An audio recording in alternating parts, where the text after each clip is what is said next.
Attorney, kinda like, kausap lang po namin si Senator JB. Medyo siya rin daw na-shock dahil lumabas doon sa hearing na hindi raw po nagbabayad ng buwis ang National Grid Corporation of the Philippines. Or kung nagbabayad man, 3% lang. Medyo unfair daw ho kumpara sa ibang mga malalaking kumpanya, attorney. What's your take on this? Actually, Kong, we do pay 3%, but that's on gross. Ang ordinary taxpayer po, net income po ang binabayaran niya ng tax. So yung tax base po, mas maliit. Therefore, mas maliit po ang buwis na babayaran. Kasi ibabawas po dun sa revenue, lahat ng gastusin, para po yun ang maging basehan ng tax. For NGCP po, ang tax namin, pinapataw po yan sa gross revenue o pangkabuang kita na hindi po binabawas yung gastusin namin. So hindi ho namin napapaliit yung tax base. At since naman po kami ay revenue cap ng ERC, sila po ang nagdidikta nung maaari naming kolektahin bilang revenue o yung perang pumapasok sa amin. Hindi po rin namin natatakasan yung tax. In fact po, although parang maliit yung porsyento, medyo sigurado po na ang buwis na binabayad namin tama dahil po unang-una hindi binabawasan ng expenses o yung gastusin yung magiging tax base. Pangalawa po, reported po at kontrolado ng ERC yung maaari naming maging revenue at ikokolekta. Would you happen to know, Attorney Cynthia, kung magkano binayad yung tax noong 2022 batay sa sinasabi niyong gross po para po sa kalaman ng ating tagapakinig? Pasensya na po, wala po sa akin ng mga numero, pero makikita po natin na talagang reported at controlled, regulated ang ating revenue. Okay. Hindi po namin maitatago yan. Wala lang po sa akin ng data ngayon, pero hindi naka-print po yan sa NGCP's website. Maari niyo po bang ano po yan public? Maari niyo po bang mabigyan ho kami in this coming days po siguro next week para meron po kaming pagbasihan. Pangalawa po, excuse me. Yung hindi niyo naman po pinasa yan sa inyong mga consumer po, yung binayad ninyong buwis. May nagtatanong lang po dito sa aming netizen. Ito po yung naging patakaran sa NGCP, no? Yung aming charging o yung revenue po, yung rate setting po natin, lahat po yan nasa ERC. Alright. So dahil po hindi namin kontrolado yung presyo ng aming serbisyo o ng produkto, yung transmission services po, sila po ang nagko-control ng expenses, nagko-control ng revenue, at nagko-control nung maaari naming kitain dun sa negosyo namin. So, sa ilalim po ng huling kanilang inaprubahan na regulatory framework, kasama po yung naging yung lahat ng gastusin na maaari mong ituring na makakatulong sa pagganda ng serbisyo. Yan rin po, gusto ko lang i-emphasize, yan rin po yung regulatory framework o mga patakaran na sinundan ng ERC nung panahong ang gobyerno under Transco ang nagpapatakbo ng transmission. So si NGCP po, nung pumasok sa negosyong to, para po pumasok lang siya sa role ng Transco, wala hong naging special treatment sa amin.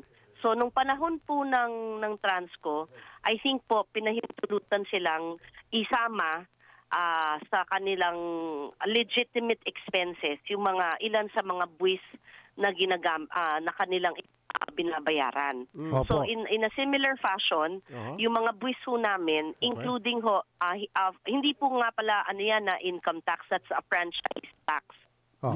So, dahil po kasama dun yung ibang operational taxes, pinahintulutan rin ho kaming isama yan sa mga lehitimong gastusin or expenses nakasama sa computation ho ng aming maaring yung aming wheeling rate.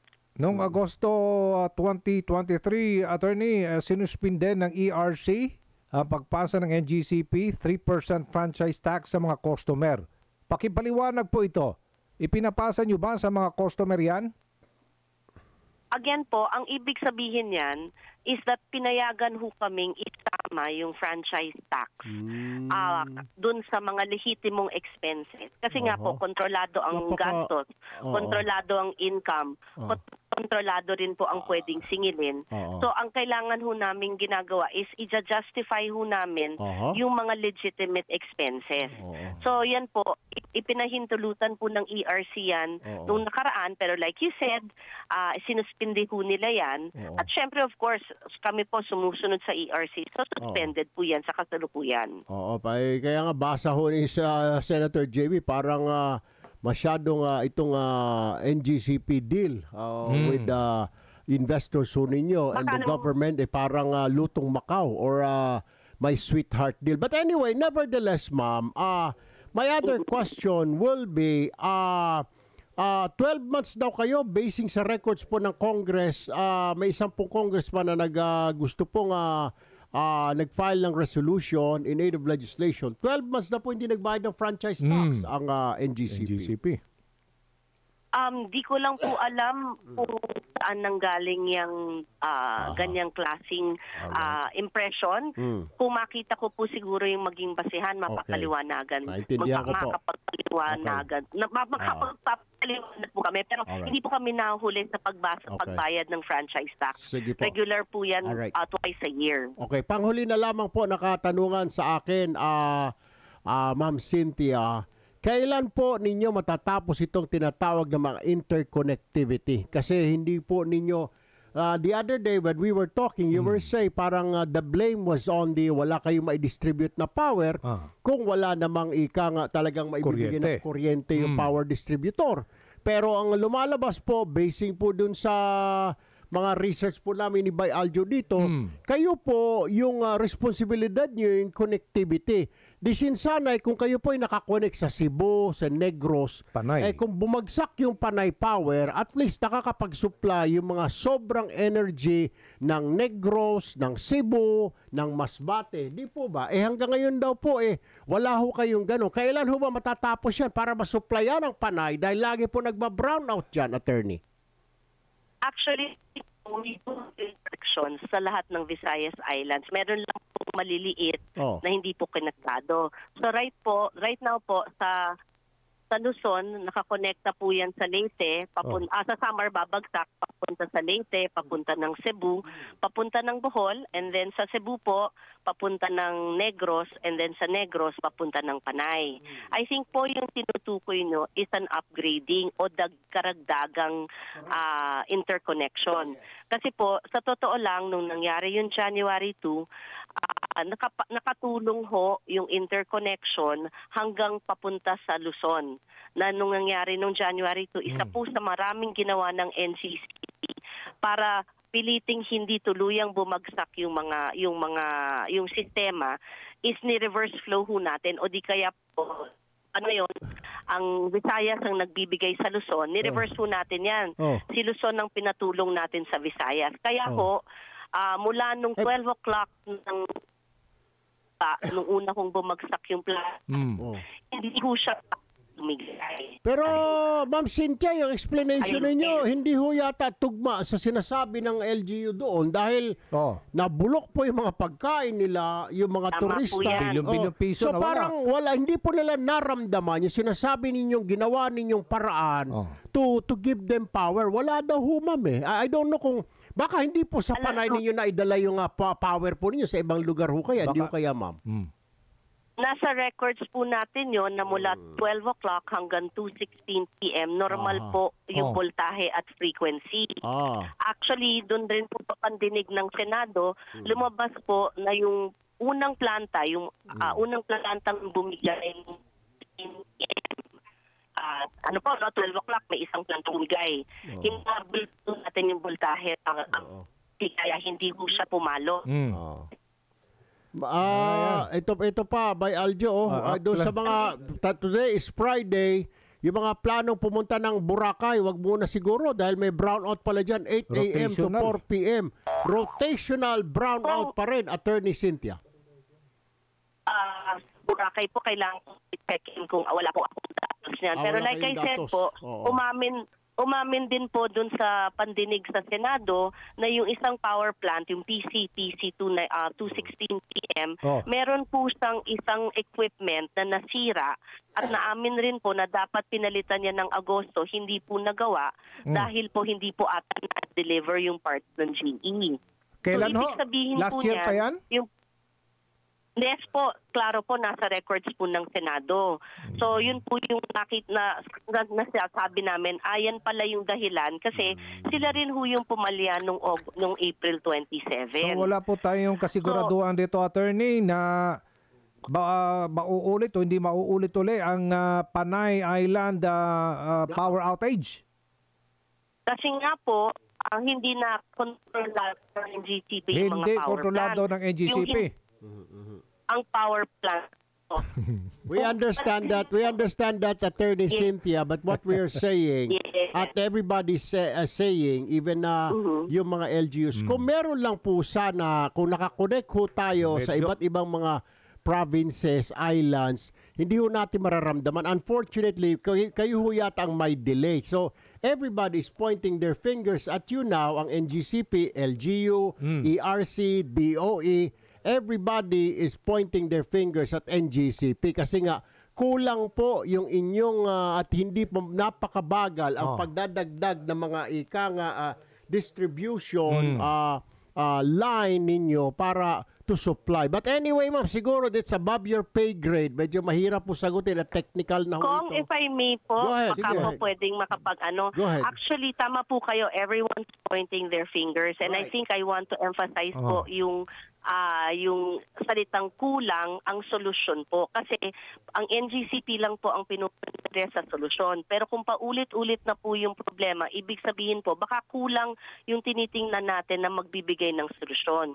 Kasi nga po, sa pagkakataon ito, makakatulong po talaga yung sinasabi niyong interconnection na dinadagdag yun. Dagdag interconnection po, no? Kasi interconnected na yan right now. Pagpapalaki lang po ng interconnection. Pero siguro po dapat tingnan rin natin yung ambag ng mga power plant kasi sila po talaga yung pumalya. Kung hindi po sila pumalya, hindi po mangyayari to. Kung meron hong power plant na kapalit, hindi rin po mangyayari to. So yun siguro po ang dapat natin din tingnan, yung karagdagang solusyon. Isa lang po yung hindi solusyon, para ho talaga mauulit pa. Yun ho yung posibleng dapat tingnan natin. Attorney, kaya nga nilang mga mambabatas, alisan na ng responsibilidad ng NGCP bilang system operation dyan? Yes po.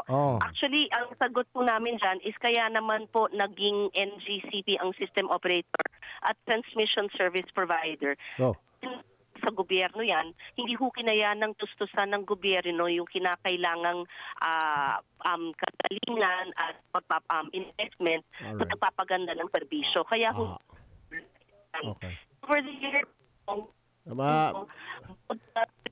billion po ang mobile ho ba kayo, Attorney Alabanza? Mobile kayo? Napuputol po kayo. Mobile po ba kayo?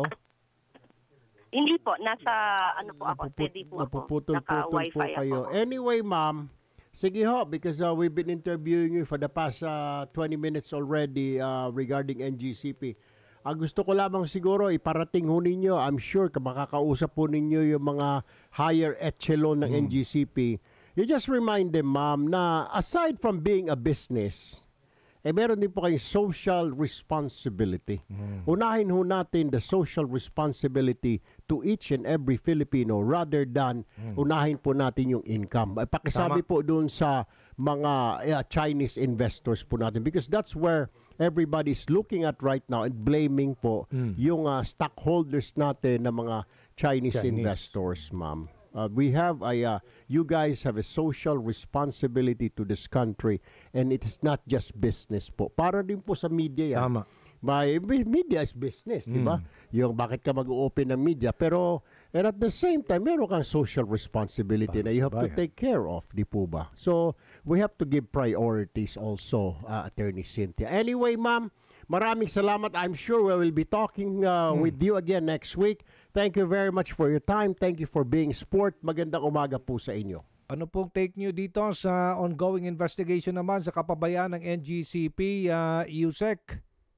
Maganda naman kasi dalawang araw na nag-hearing kami, isa sa Senate tsaka sa House. At hindi naman to korte, pero at least ang public would know kung ano talaga yung nangyayari. And lahat naman nabigyan ng chance magsalita at mag-defend themselves. So maganda na yan at nakuha na ng mga congressman at mga senators kung ano ba talaga kailangan na reforma na kailangan natin. Meron ba talagang kapabayaan, malinaw na nagpabayag ang NGCP dito at sinasabi nilang bawiin ang prangkisa ng NGCP at ibalik na ang pagpapatakbo ng National Grid sa pamahalaan ng Pilipinas? Ito po, ang NGCP kasi franchise yan eh. So, ang makakatanggal lang ng franchise o makakapalit ng franchise ng NGCP yung Kongreso. So, kaya siguro nag-investigate yung Congress para kung hindi naman pwede na tanggalin lang na wala na mga rason. Siguro, tinitingnan nila kung tama ba yung gagawin na palitan or tanggalin or easy vice. So, mabuti po yan ang ginagawa ng Kongreso na investigate muna bago muna mag-judge. Ayun. All right.